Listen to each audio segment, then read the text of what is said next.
Oh, hi. We're talking about screens. I was just distracted by mine. You may find that you are distracted by yours sometimes, and especially your kids are distracted by their screens. Well, we're talking about screen use. Every parent's got to deal with screen use for their kids, especially nowadays. Every kid's got a smartphone. Every class requires that kids do their homework online, on a laptop, on a computer. How do you set boundaries? How do you set limits? How do you find some reasonable balance in your family away from screens? Well, that's what we're talking about today. My name is Kent Toussaint with Teen Therapy Center. Let's jump right in it. So, why are screens so addictive, especially for teenagers? And it has to do with the teenage brain. It is different than the adult brain. It's not their fault. We all had teenage brains at one point. But the prefrontal cortex, which is the executive functioning area of the brain, handles impulse control, emotional regulation, the ability to see cause and effect. All that is impaired until roughly 25 years old. You and I, as adults, we struggle with screens. We all struggle with screens because they just pull you in. They are designed to pull you in. Apps and computers and phones are specifically designed to have you stay on. Now, if you are a 14-year-old and your impulse control is not that of an adult, that means it's even harder to get off that screen. The danger of all this, with dopamine being hijacked and whatnot, is that it prevents your child, and adults too, but especially a child, a teenager, from developing connections, social connections with other people, real face to face connections, which in turn reduces their sense of empathy for other people and their sense of empathy for themselves, thus lower self esteem. Compounded on that is when a child doesn't have an opportunity to be bored, they never are creative. Many philosophers have talked about that boredom is the seed of creativity. If you're never bored, you never write that book, you never draw that picture, you never learn to play basketball, you never learn guitar, you never learn anything like that. And without learning a sense of mastery in anything, not that I have to be the best, just something I can do, something that's mine, it lowers your self-esteem and thus impacts social connections because a child who has no sense of mastery in their world doesn't feel like they belong socializing with other people. So we want to make sure that your child develops a sense of self in connecting with others and themselves and have activities that they have mastery in. How do you establish rules and boundaries around screen time that work for your family? What is the right amount of screen time for your child? Well, you ready for the answer? It depends. I know it's a very unsatisfying answer, but it really does depend because every family is going to be different. Your family's individual needs may be very different than your next door neighbor's or your child's friend or your niece's family or whoever that is.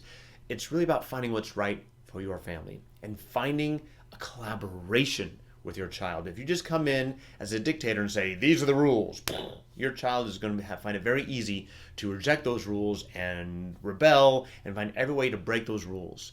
You want to have collaboration. Now, this takes more time than you just laying down the law. But again, a relationship between a parent and a child based on connection and empathy creates more cooperation. And that's what we want. We don't want capitulation, we want cooperation. So, how does that work? You sit down with your child and you talk about this is what we're looking for. These are the goals that we have with screens. What are your goals? Now your goals are going to be very different, and that's fine. We want to find a way to navigate towards the imperfect middle ground. So if you're not super thrilled with the agreement and your kid's not super thrilled with the agreement, you're probably pretty close to a fair agreement. It's not about perfection, it's about good enough. So, how do you do that? There's a lot of ways. I'm a big proponent of kids earning screen time. And so you can have a base amount of what screen time they're allowed to have, but they can earn more screen time based on responsibility. Whether that's chores, homework, whatever that is, or, if you're doing these activities, you're allowed more screen time. It really depends on what is going to work for you. There's no one size fits all. You want something that is that is achievable by your child. You don't want to have, like, if you do 3 hours of chores, you get 15 minutes of screen time. That's not equitable. You have to find some balance. You may also want to find some limits on content. Obviously, there's a lot of pornography and inappropriate content out there that you can't totally guard against. It's so pervasive throughout our society. So, but you can limit it, and there are plenty of apps out there that can help limit website use, filter website use, app use, and you can put it on your phone. None of them are perfect. There's workarounds for all of them. If you want to know what the workarounds are, do an internet search. They'll tell you what they are, because kids are looking for these all the time. I don't think any of these apps are perfect, but they're all fairly good. You may have to call customer service to get it, fine-tuned for your system, because that's what we had to do in our house. And most people I know, the basic setup didn't work. They had to call customer service and set things up.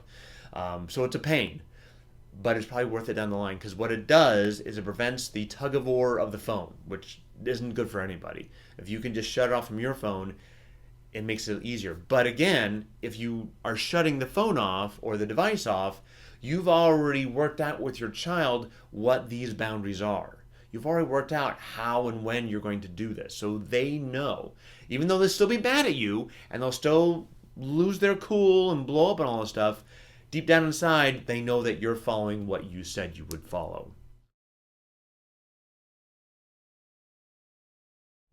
Here's the bad news. You ready for this?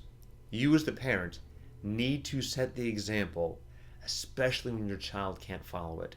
Which means if you have a certain designated time of no screens, you have to stay off your screens. There's no exceptions. You can't say, but I'm an adult, I'm allowed to do it, or, but this is work related, or I need to contact the plumber. Your kid's not going to see the difference.